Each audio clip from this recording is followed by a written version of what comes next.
Welcome to Splash Page, a conversation with Drawing Board. My name is Noinxo, and it is a pleasure. Today we bring to you Ian Chase Nichol, a comic book artist who is on here promoting his now fully funded Kickstarter for Undersea Hero. And it's still going, so please donate to it if you can. The pledge was for like 3,000. He now doubled it, and I think he could triple it. If not, he might. I'm pretty sure we get him to 10. He could get to 10 G's, and I think we can help get him there, people.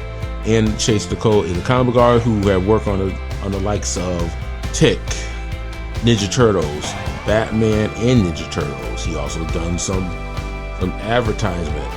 If you're on the East Coast, I guarantee you'll see him at a con.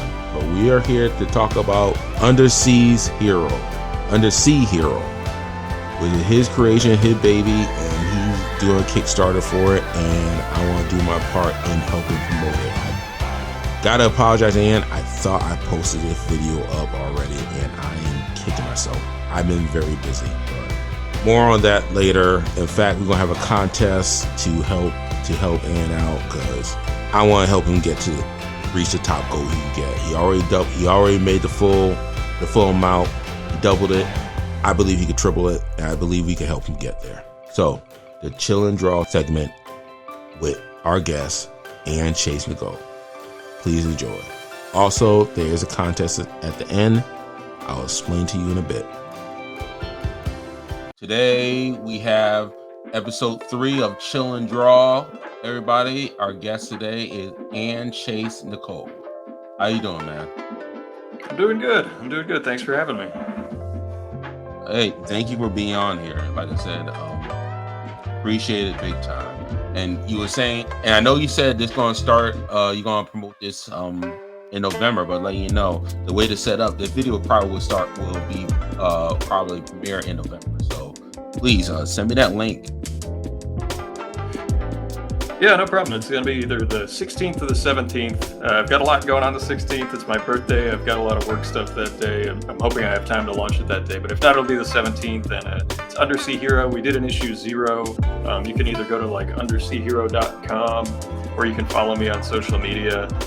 We did the issue 0 for San Diego Comic-Con this year, and it got the official debut that you have to apply for and all that stuff. Yeah. Yep, and it has what'll be the first 9 pages of the book that we're kickstarting. It's called The Great Barrier Reef. It's a very silly, fun comic book. Superheroes, funny. I generally, if I have to give the shortest sales pitch ever, it is the Tick and Aquaman meet the Muppets. All right. Now, was it Tick where you got your first start, if I'm not mistaken? That was my longest tenure on any project. I was on it, in terms of years-wise, pretty much longer than anyone else. And I mean, technically, they have like stuff that I've done for them that they haven't published yet, so I'm still kind of there. But they just haven't really published very much since COVID, because it's still published by a store. That was probably the longest one. I actually got my start because my local comic book store actually published their own comic books, and I was helping out with inking backgrounds, doing whatever I could. I actually found one of the old ones there. This wasn't the first one, but it was a book called Johnny Zombie that they put out, and this was almost 20 years ago now, and you can see my credit in there, and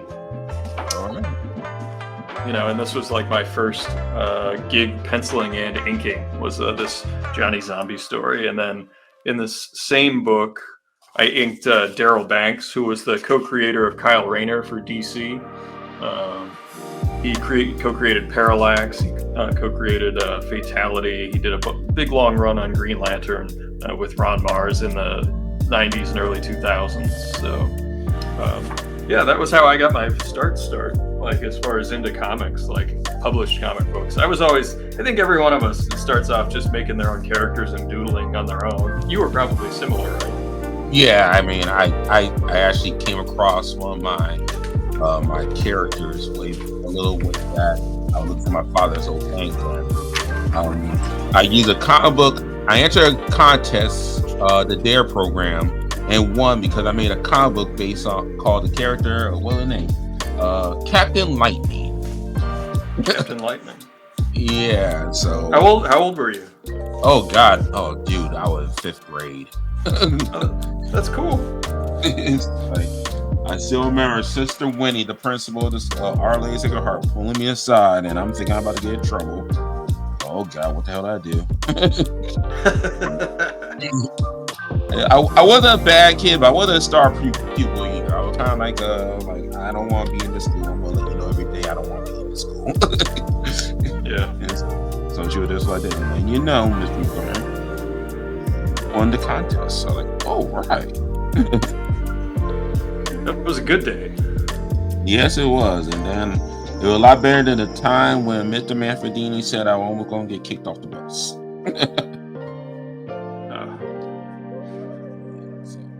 So, what was the name of the comic book shop? Does it still exist? It does not exist anymore, but it was called Midgard Comics, like Norse mythology. And they did like their own version of the Norse gods, and then they had that Johnny Zombie character, and they did an anthology book, and they really were a community, like a community, and they actually put on music shows. There's a place where kids could hang out and not just do gaming. There was stuff to do, and there are comic stores like that around here. Like Rubber Chicken Comics is a lot like that, where they publish their own comics and they put their own books out and encourage the people. Because every store you go into, some of the people who just shop there are either professionals or aspiring professionals. So like getting those first opportunities and getting those first chances to meet other professionals was just invaluable. Before that, I had done fine art. I actually did some newspaper cartoon strips just from submitting them on my own.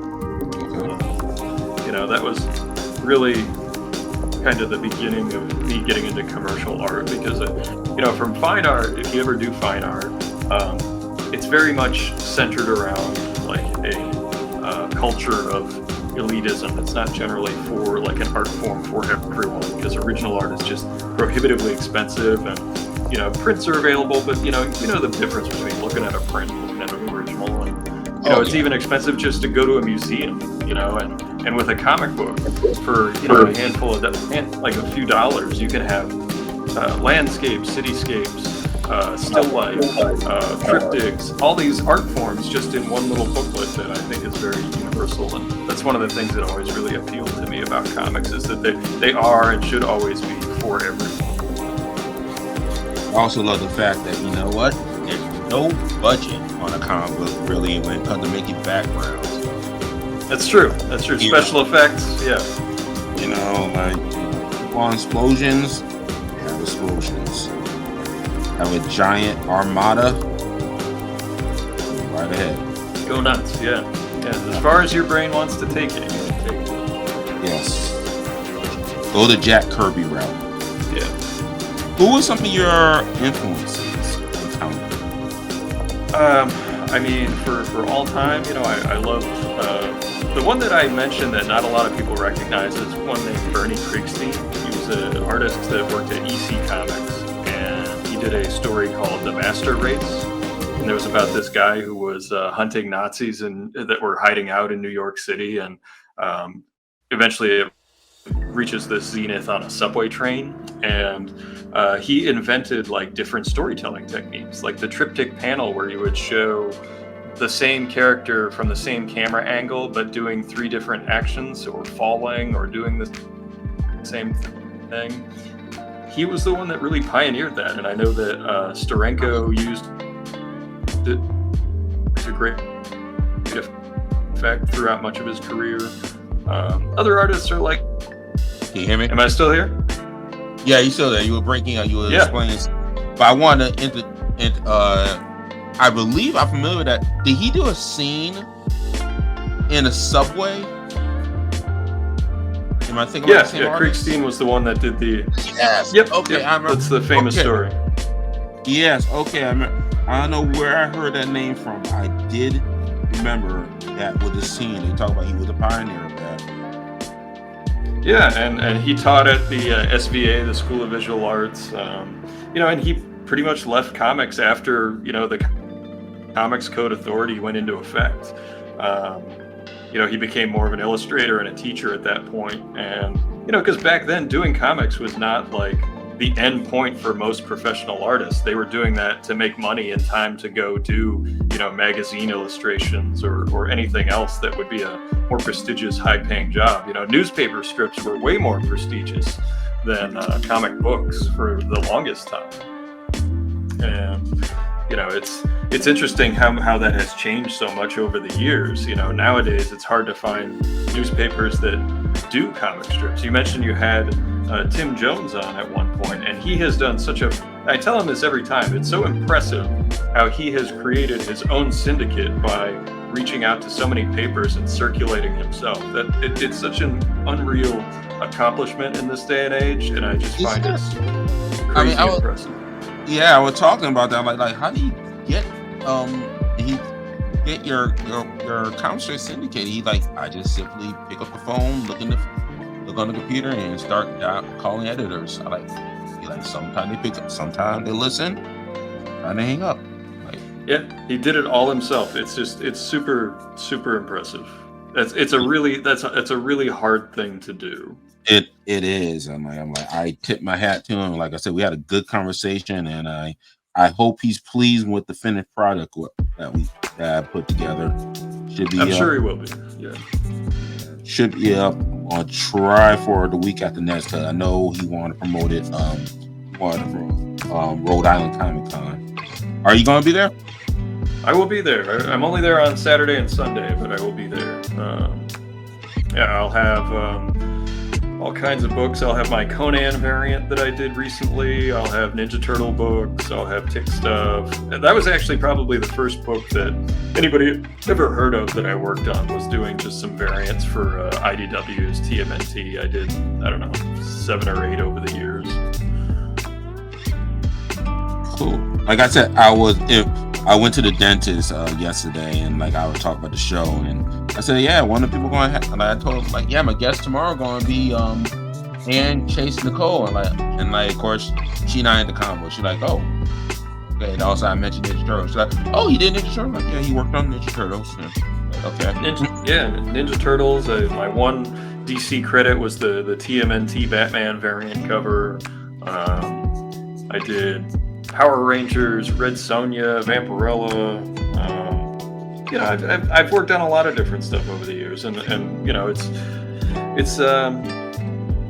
it's a mixed bag working on different characters. I'm really excited to be putting out more of my own stuff, and going the Kickstarter route with some of them, and some of them I'm just going to do on my own. I'm looking to do really creative stuff and try to inject some traditional stuff along with some modern stuff, and just have a lot of fun with it. I don't want to do all the same things that everyone else is doing for Kickstarters or for just presenting their work at conventions. Like, one of the things that I haven't really talked about is I'm going to have more stuff that is never going to be digital. It's only going to be available in person. Like, there will be, for Undersea Hero, there's going to be a secret in-person variant that'll come out just bagged, and you can't see it. I'm never going to post it. I'm going to ask very nicely that no one else post it, but doing more in-person, stuff like that, I think is a way to enhance what I'm offering to conventions as a guest, what people can expect to see at my booth, when they see me. I think making that more fun and more exclusive is a way to really, just make it neat. Take some creative risks. Well, I hear you. Is this your first Kickstarter, or have you been? This is my first solo one. I've done a lot of work for other people on Kickstarter. Like, I've done not just variant covers, but I did a book called Iron Face, where I did the whole book, and it was put out by Saturday Morning, spelled MOURNING Cartoons, and I had a lot of fun with it. It was created by a guy who wrote these stories when he was a little kid, so there were things that were in it that were misspelled, like the police chief was the police chef, and it was definitely written by someone who was watching R-rated canon movies unsupervised when they were a little kid in the 80s. So canon movies. Oh yeah. Those are days.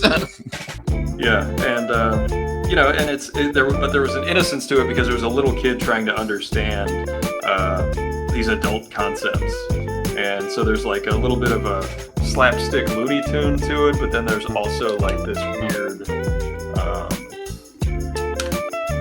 naivete to it. Like there's a scene with a lady of the night, and like he doesn't really understand what that job is or why she's walking around. It's just this lady dressed in funny clothes at night, and that's the end of it. There's nothing else to it. There's no salacious quality to it. It's just there's a lady dressed like he'd seen this lady dressed in a canon movie walking at night. Hey, what this lady dressing in these like thin clothes? It's cold outside. She should put a coat on or something. Right, exactly. And it was just, and it was so fun. But yeah, and it did really well. It made like 30 grand or so, and you know, it was fun to do. It took me a while to finish the book, but we kept up with updates, and you know, I was hoping to have a little bit more of an Undersea Hero done before we launched this, but just with work and everything, it's been a little tough. But I'm going to keep everybody updated. I do a live stream myself every Wednesday, and people are going to see me working on the pages, and you know, it's fun. And Undersea Hero is just silly. One of the things I write at the top of most of my pages before I start working on them is it's supposed to be silly.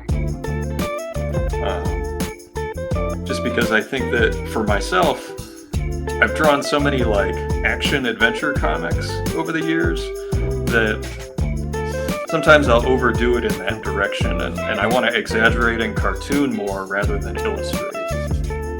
You know, I want it to look ridiculous at times. You know, I'm not going for realism, I'm going for believability. All right, and like, what was some of the influence of this comic?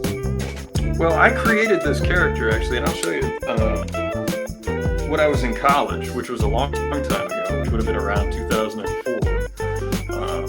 And I actually did a piece for a class that I published in issue 0. It is right here. I drew this when I was 18, 19. And it was for a class. And back then, I had never worked on the Tick or anything. I just liked the Tick. So the Tick is definitely an influence. And people who have read some of that work might enjoy this because of the humor. It's not as clever as the Ben Edlund stuff, because Ben is like super smart about that, but it does make people who aren't related to me laugh, so I think I can say it's pretty funny, being too egotistical. But yeah, I created this a long time ago, and I would say Ben Edlund, I would say the Muppets, like I said, with the characters like Crackus right here, who is a talking cuttlefish who likes to gamble and drink fancy drinks, and he's a rapscallion, and he causes all kinds of trickster-like situations. But yeah, here's the main cast. Like you can see, this is Colonel Feathers. He's a penguin who needs a scuba suit to stay underwater, so he doesn't have to go to the surface to breathe. We've got Professor Prawn, who is a diabolical shrimp with aspirations for world domination. We've got the spectacular spider crab, who's this little fellow right here. This is Jana War, who's got this long, poisonous two-tone hair like a jellyfish tentacle. Liquid Lad, Crackus, and then the Correlator, who is the bad guy that I'm working on the layout right now for him, saying I will destroy Undersea Hero, and then they're like, well, you've got this other stuff to do. And this is what I'm working on right now is I usually do a thumbnail first. I write out a layout, for when I'm writing my stories, I do an outline first with some dialogue mixed in here and there, and then I will go and work on thumbnails, which I do basically at print size. If you look at this, it's basically the size of a comic book, and that's so that I know the real estate that it's going to take. And then I'll do we talked about it before we started recording, I'll do a large layout on 11 by 17 that has all the information here except for the balloons. But I leave space for the balloons. Okay. Everyone should do that. Come on, man. Where the fun in that? Where you gotta like fudge it and try to put it behind things, or cut and paste and break it into 7 balloons to try to fit it in. You know, I'm an artist. I'm inspired. You know, you gave me a box, and I just went crazy. You know, you gotta fill it from make corner to word. corner. But yeah, and that's what I'm working on now is the layout for this. And what I'm trying to do is really just be aggressive with the exaggerations, be mindful of the movement. Because when I go back in to redraw stuff, it's going to lose a little bit of that because I'm going to do a little bit of tighter inking on it. And some of the energy from these lines comes from these just like kind of messy kinetic motions that I'm doing with the pen. You know, it's not as controlled. So you get some of that excitement from that, and I want to keep some of that when I transfer it over to the larger piece. That's awesome. You know, like I remember talking to you back at I think it was Boston Con. You gave me some tips on and that one of the things you told me about, like, you know, like get a piece of paper, regular print side paper, just like, you know, like fold it up and work on ideas before you go on paper. I mean, before you go on the 11 by 12 page. Yeah, using that expensive nice paper. Use the cheap paper first. Yeah, because like when you like, I remember I was showing you my portfolio and like you saw like you could tell where I made a mistake because like it was still there, you know, like, and that way you get like, hey, you know, like you're great, like, but you know, work on a regular print side paper first so you have an idea what you want.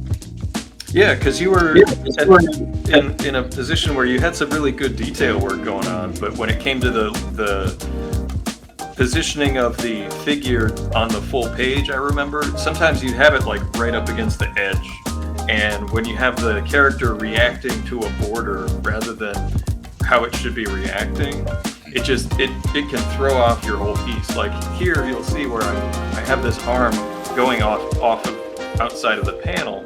I don't have the elbow like squeezed in trying to fit his arm along the edge, and that's just something that, you know, intuitively you just need to draw more. Like at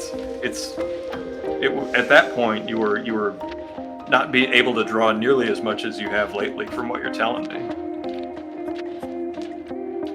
Now, did your brother draw also?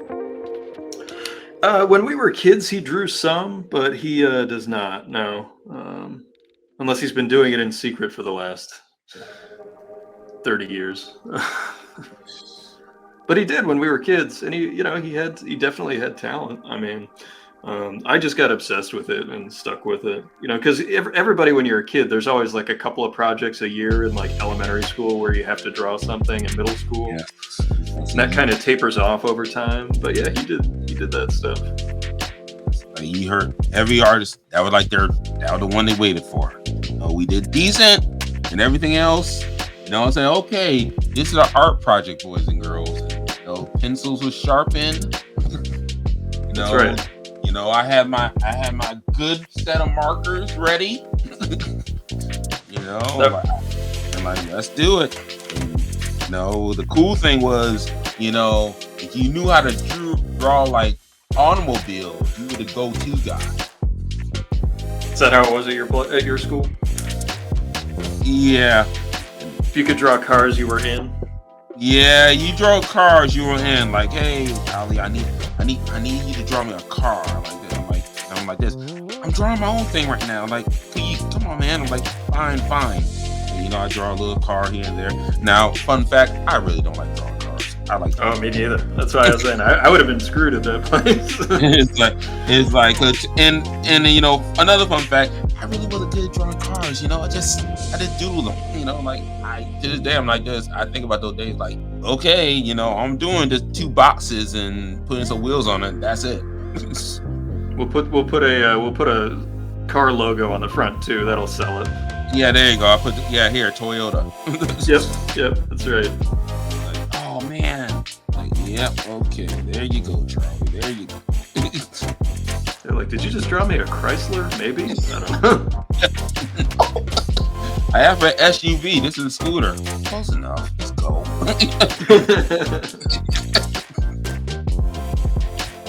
So what are you thinking you're gonna do as far as direction-wise with your work? Like, I mean, you do mostly posters and stuff now. Do you have any interest in doing sequential work, or are you going for like single pieces? I've been thinking about it.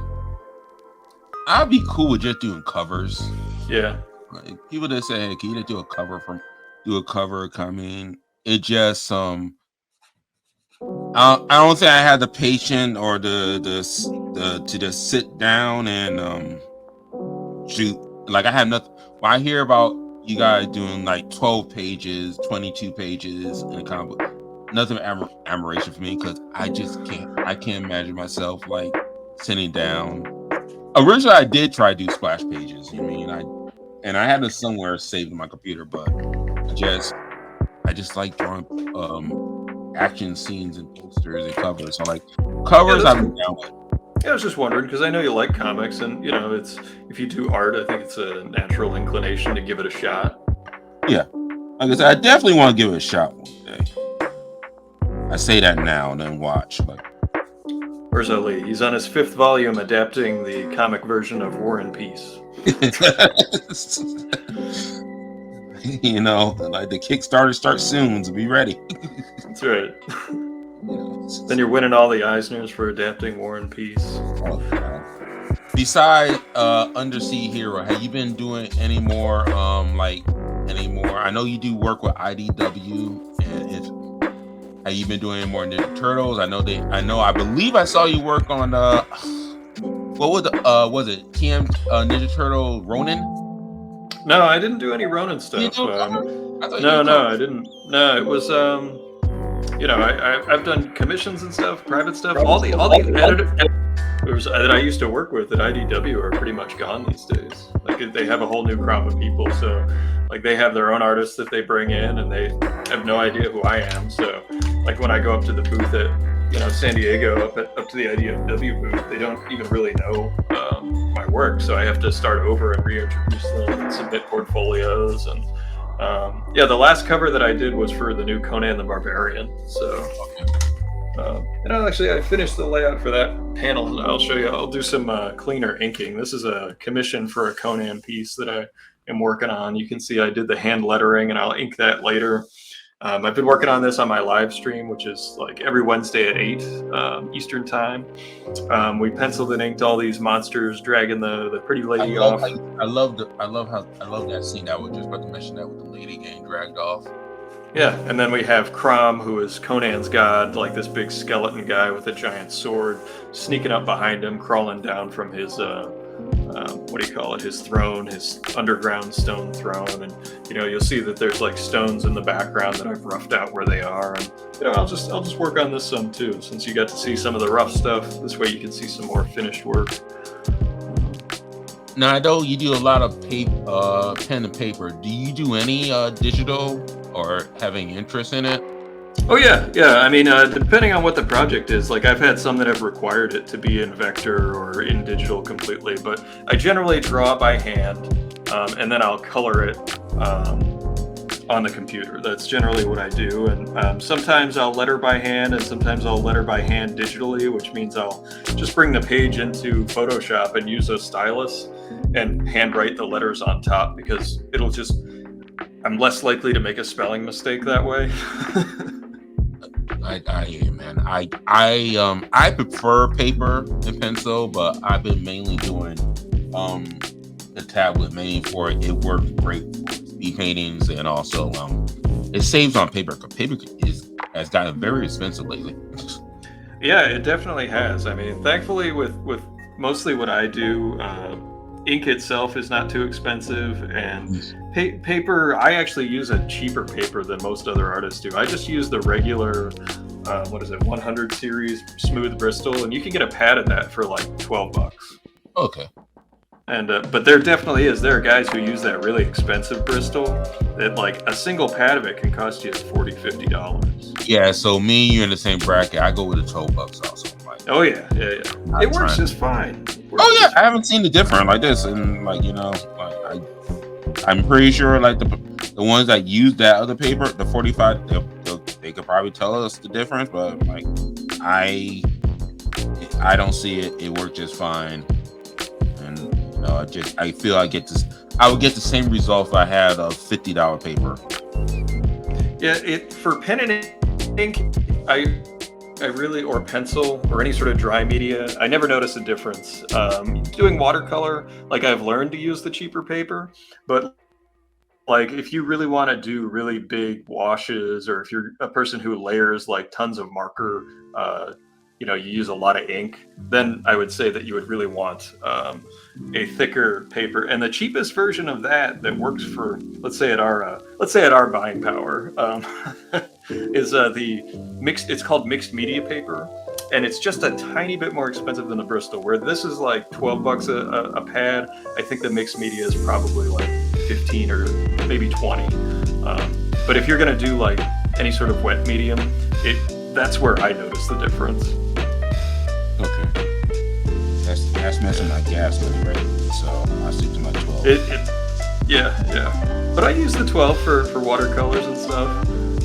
Yeah, same here. I did the last commission I did was actually Conan and Red Sonja, and I used actually no, I take that back. Wasn't it 11 by 12? The Moon Knight I did was 11 by 12, and I actually did various forms of media with that, like from watercolor, marker,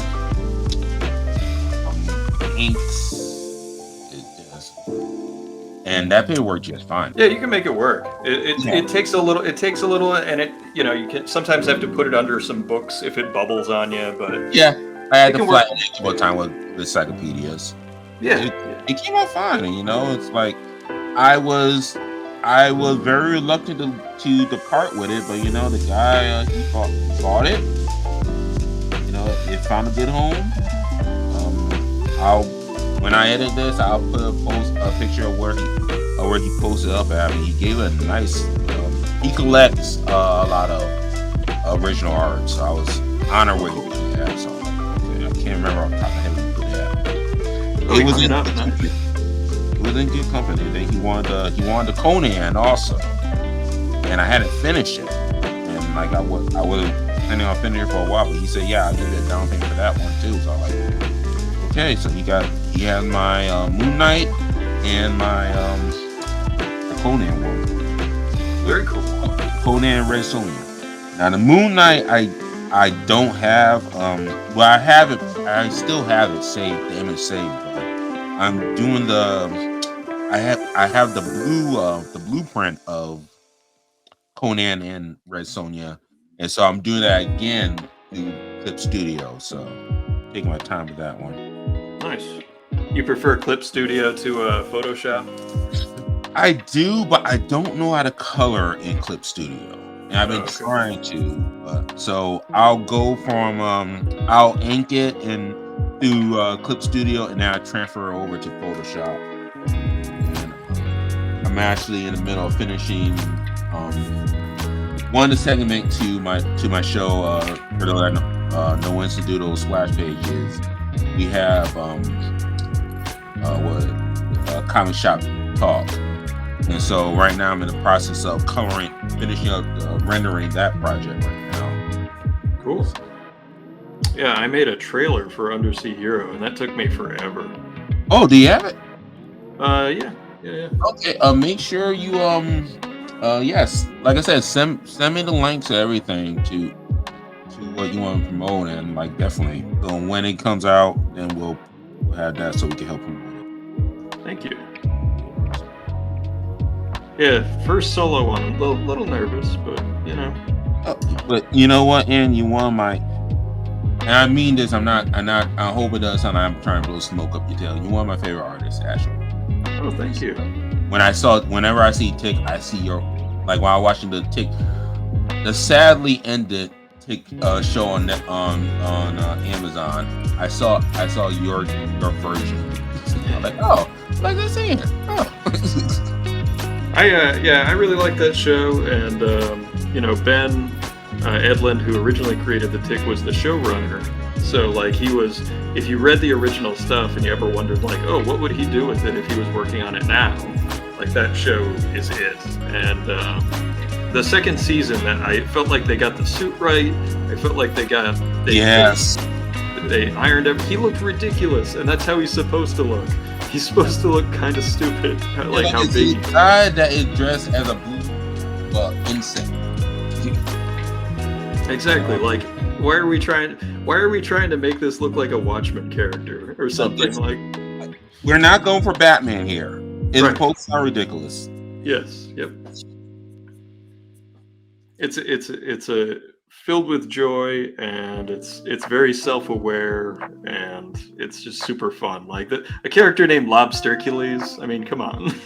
It's like, it's like it was a fun series. I mean, like I said, I remember I wasn't ready for the cartoon when it came out. Like when I first saw the cartoon, I'm like, this was this. I think if I see it now, I'll have more appreciation for it now.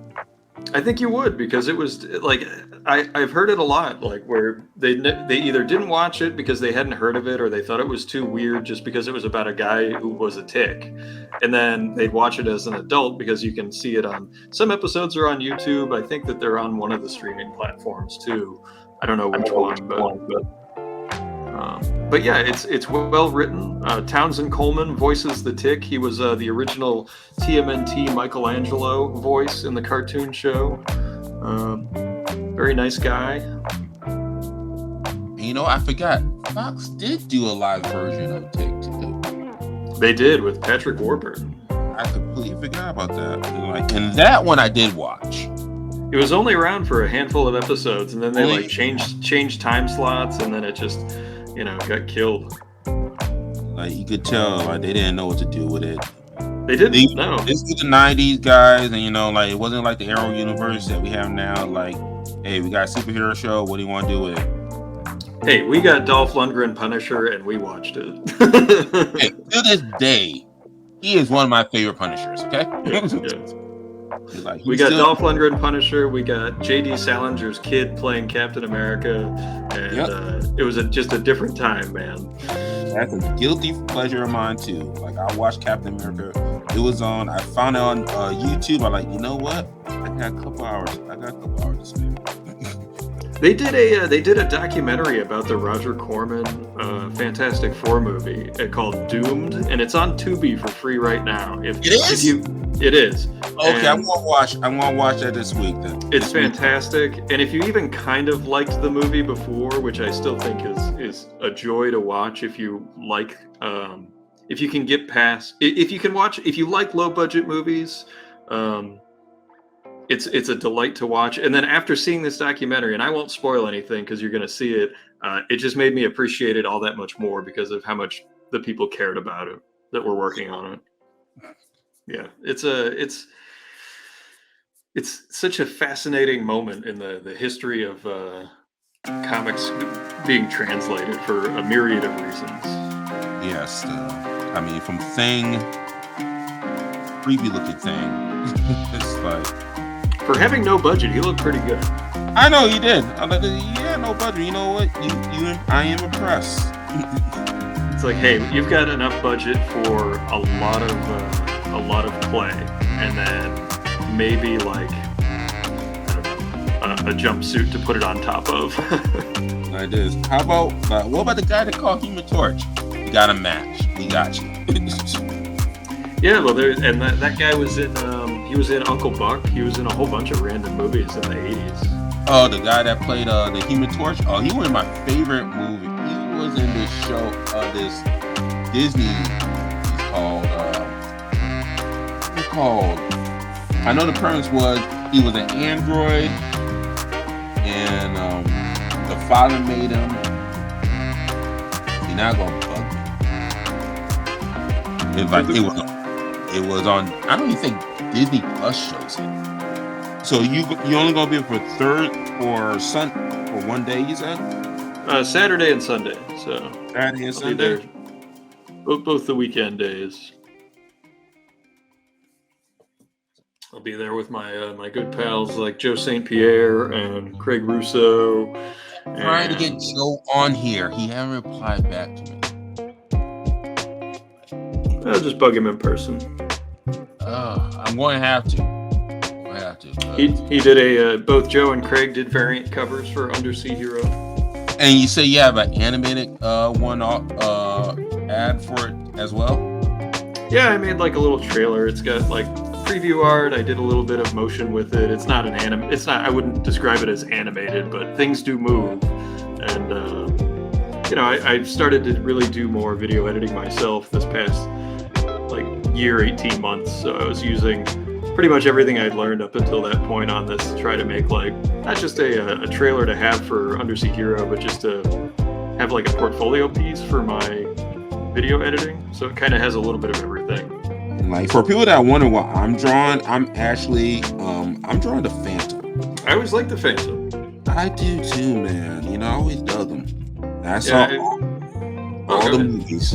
Even the original like serial from the 19. Not the serial. I didn't go that far. So let me take that back. I'm lying. I think that's also free on Tubi now. I promise Tubi's not paying me. Yeah, Tubi. Like, what I watch? I watched something. Well, funny because it was called Ninjas, and there were no ninjas. Weird. Real weird. I mean, that's Tubi for you, but you know, I mean, what do you expect for a free streaming service? It's pretty good. I was watching the Swamp Thing show that got canceled. The more recent one is on there. Yeah, it's on there. I think HBO they took it down. Yeah, I never saw it, so. You know, and I lost interest in wanting to see it once they said they canceled. Like, oh, well, I'm gonna watch it then. Okay. So far, I've enjoyed it. You know, it's got Swamp Thing in it more than like just using him as the monster in the shadows. So, more Swamp Thing. The more Swamp Thing, the better for me. I love Swamp Thing. Swamp Thing 2 is still one of my favorites. Oh yeah, the Return of Swamp Thing. Yeah, first one was directed by Wes Craven. I keep forgetting that. Yeah. You know, different time, man. Like, those movies, yeah, okay, they were cheesy, but I tell you right now, they were some damn good movies. I agree. Do you have a favorite of the old? I would say. I mean, it's really like the Generation 1 comic book movies, and I'm not sure what. I mean, obviously, Superman is like the first major breakthrough of like stuff, but like you go through and you see what Marvel did, you see what all the other. Do you have like a guilty pleasure or a favorite? I mean, I want to say my go-to is Batman, but you know what? It's not a movie, but I really did enjoy the hell out of that 90 Flash, man. Okay, yeah. John Wesley Shipp. Yeah, John Wesley Shipp, but you talking about movie-wise, did you like The Rocketeer? Oh, I love The Rocketeer. Rocketeer was awesome. I watched it late, though. I caught on to it late. Like, yeah. I don't think I got to watch it till probably, like, early 2000. I finally able to watch it. Oh wow! I'm like, why did the movie do good? My goodness, the movie's awesome. It is awesome, yeah. And then the guy ended up doing Captain America, the first Avenger. Like, come on, man. How about you? Man, I mean, we already talked about so many. The Fantastic Four one being on that list. I like the Phantom movie as well. That was the Billy Zane. Yes. The movie that I get in trouble for, that is a guilty pleasure, that people still make fun of me for, is Superman 4. Now, I don't say it's a good movie. I just find it vastly entertaining, and I actually like it more than Superman 3. I like Superman 4. I like things that are really good, and I like things that are really cheesy. I really do. I enjoy that stuff. Well, yeah, that was with Solar Man, right? Yeah, it was ridiculous. Yeah, it was. Especially how he beat him in the end. I mean, if I'm not mistaken, I think he just shoved him into the moon.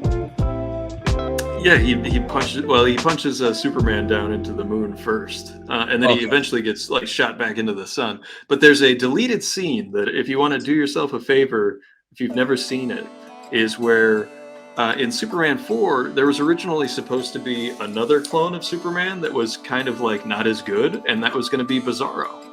And they actually I've seen that. Yeah, they filmed that whole fight. I want to say Christopher Reeve directed that one, right? Right and directed? He had something to do with writing it. I don't think he directed anything with it, but I think he definitely had something to do with writing it, because they had to pay him a whole bunch of money to come back, and it was with Canon Films, which of course mark of quality. Hey, Canon, like, hey, it's it was a time. It was like they were pumping out movies like American Ninja and anything that had Chuck Norris in it. And if it was Chuck Norris, he will come out on Canon. Yes, yeah, pretty much. Or Van Damme, his early stuff. That's Van Damme. Bloodsport. I forgot about Bloodsport.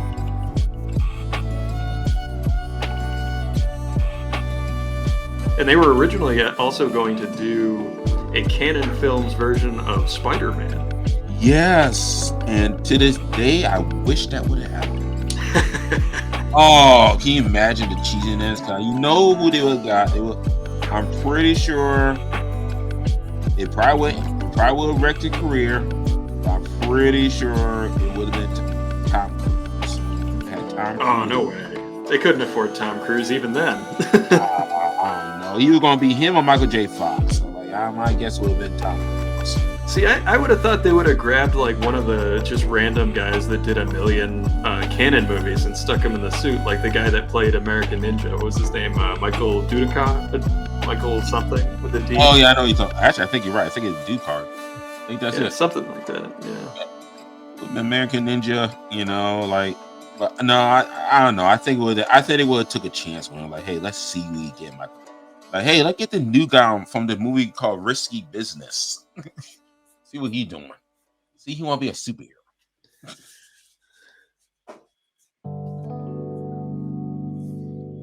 That would have been interesting.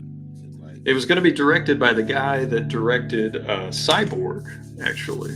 See, I love Cyborg. That's my guilty pleasure movie.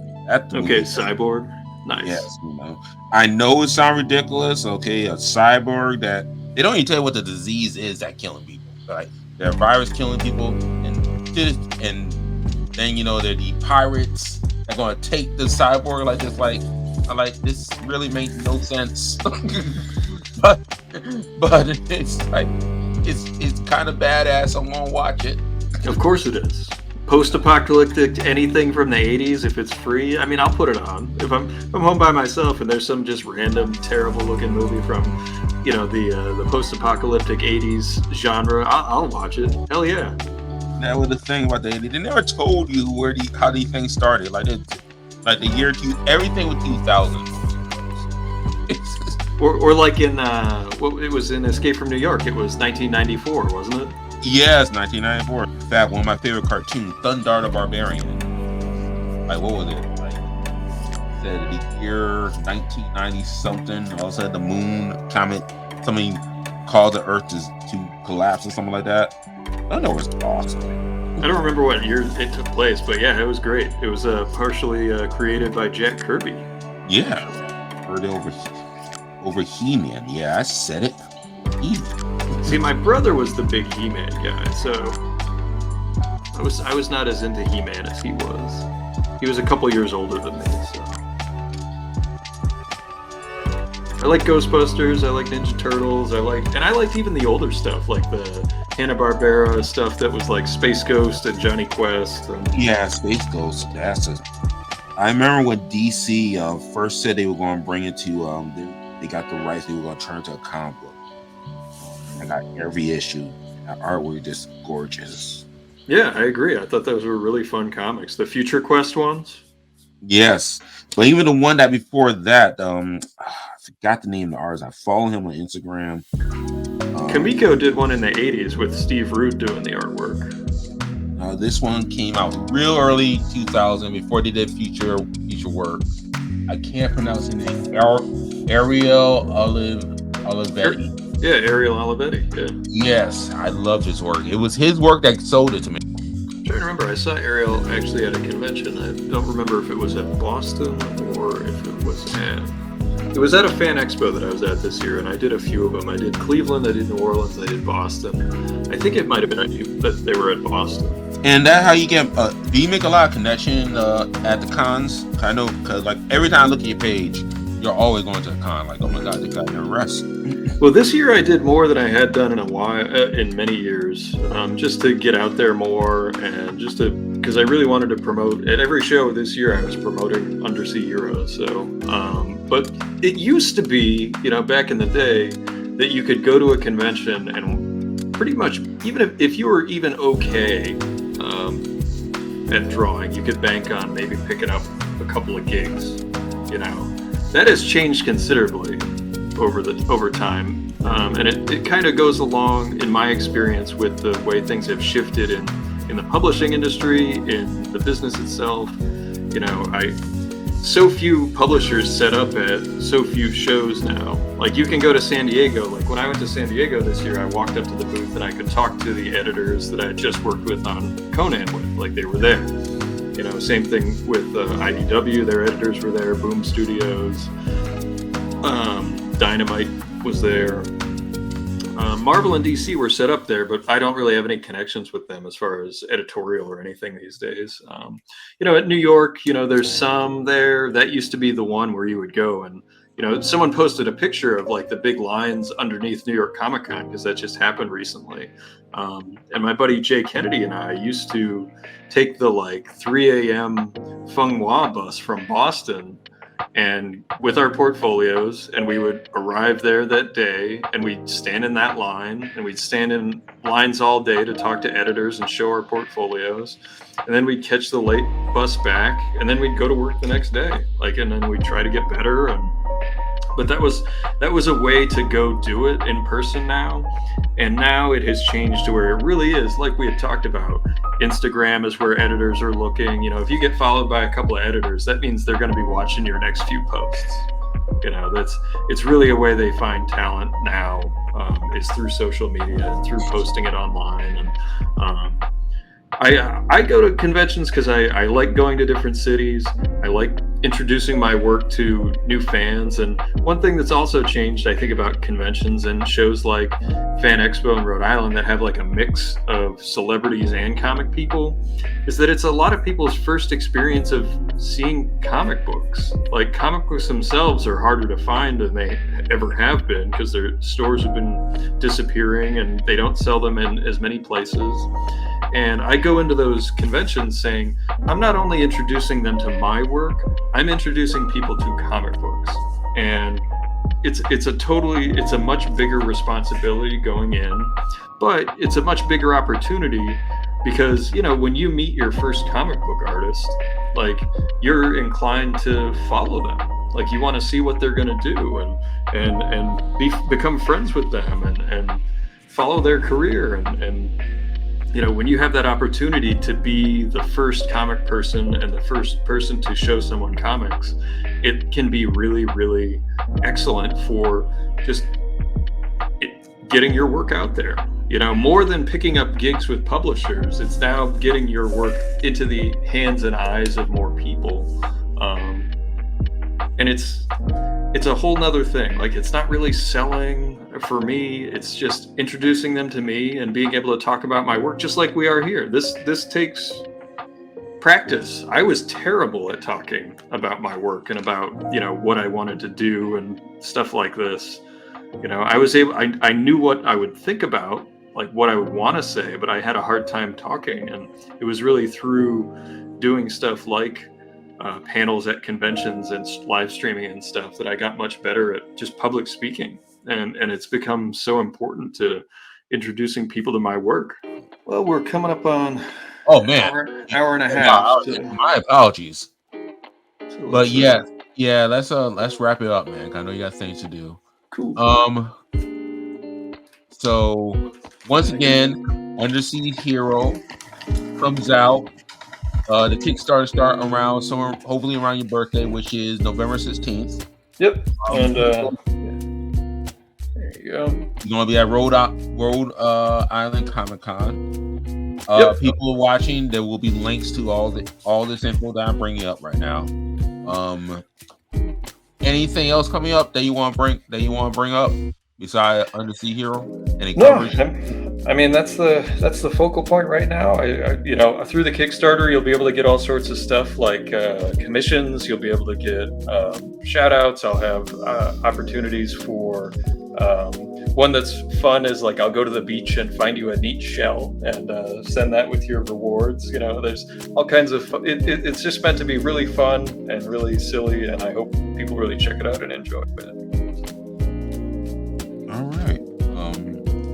And thank you very much for having me on your show. It's been lovely. Thank you for being a guest. And like I said, I do appreciate this. It felt more like we were having a conversation than an interview. Did it? Oh, absolutely, yeah. And I kept trying to steer it back to like I know you have a Kickstarter you want to start off. It turned into a conversation. It was still a damn good conversation. So I do hope you come back. Yeah, of course. We'll probably. How long the Kickstarter gonna last? It's up for a month, so it'll be up for 30 days. But I make plans to have you on in the middle of that Kickstarter, so I'm sure it's gonna blow up and you're gonna be fully funded within 2 weeks. But we get you a little more money, that'd be great. Fingers crossed. So I ain't no finger crossing. You're a phenomenal talent, man. Thank you. I do appreciate our friendship and the advice you give me as an artist. I feel, there've been improvements since our last conversation that you saw my work. So, Oh, absolutely. Yeah, all the time. I'll be interested to see where you take that Phantom piece. I like the Phantom comics. We talked about that. And, are you using like is it like a tone paper? I did find paper that, I was looking for I don't even know what kind of paper this is. I'll find a link and I'll tag it to this page also. But I just typed in brown paper, it just popped up on Amazon. I said, you know what? I actually dig how this whole texture is around the corners here. Yeah, I dig that. That's pretty cool. Is it nice to draw on? Yeah, it's smooth. It's not too smooth. I feel like you're drawing plastic. And you feel a little roughness to it. Yeah. And like I said, this is my preferred paper to draw when I'm interviewing people because it's not too big, not too small. It's adjustable. Either that or I'll draw on my iPad, but it's it's kind of hard having the screen of the iPad right here, something condensed. If I'm not careful, it starts sliding. Yeah. But yeah, I will definitely. I'll have this up before Rhode Island Comic Con, which I have it up before then. And probably I'm figuring out where I want to put these segments because speed paintings are Tuesday and Thursday. Though I'm thinking about moving Thursdays speed painting and making that the chill and draw day. Yeah. Whenever you can. I wouldn't want to rush you because I know, like we talked about, editing takes a long time. Yeah, it does. But once again, Ann, thank you so much for being on here. Yeah, thank you. And hopefully I'll see you at Rhode Island. If not, I hope you feel better soon with the dental stuff. I might just say the hell with it. It just hopefully if I'm not drooling, I'll go. That's the whole thing. As long as I'm not if I'm drooling, if I'm not there, and that meant I was drooling and I didn't want to spill and I didn't want to gross anybody out. Yeah, that's fair. People go like, "Oh man, that's one hell of a cosplay."